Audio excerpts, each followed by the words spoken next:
പ്രവാസികൾക്ക് വോട്ട് രേഖപ്പെടുത്താൻ അവസരമൊരുക്കണമെന്നാവശ്യപ്പെട്ട് മുസ്ലിം ലീഗ് കേന്ദ്ര സംസ്ഥാന തെരഞ്ഞെടുപ്പ് കമ്മീഷന് കത്ത് നൽകി. വരുന്ന തദ്ദേശ തെരഞ്ഞെടുപ്പിലെങ്കിലും പ്രവാസികൾക്ക് വോട്ട് ചെയ്യാനുള്ള അവസരം ഒരുക്കണം എന്നാണ് ആവശ്യം.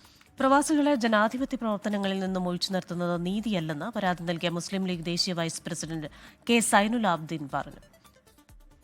വരാനിരിക്കുന്ന തദ്ദേശ സ്വയംഭരണ സ്ഥാപനങ്ങളിലെ തെരഞ്ഞെടുപ്പുകളിലെങ്കിലും പ്രവാസികൾക്ക് വോട്ട് ചെയ്യാനുള്ള അവസരം ഒരുക്കണം എന്നാണ് ഈ കത്തിലൂടെ ആവശ്യപ്പെട്ടുകൊണ്ടിരിക്കുന്നത്.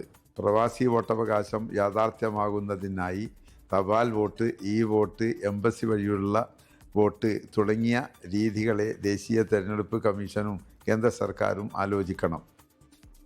ലോകത്തെവിടെയായാലും ഏത് സമയത്തും 24 വാർത്തകളും ഓഗ്മെന്റഡ് റിയാലിറ്റി പാക്കേജുകളും എക്സ്പ്ലെയിനറുകളും വിശദമായി കാണാൻ ഞങ്ങളുടെ യൂട്യൂബ് ചാനൽ നിങ്ങൾക്ക് സബ്സ്ക്രൈബ് ചെയ്യാം.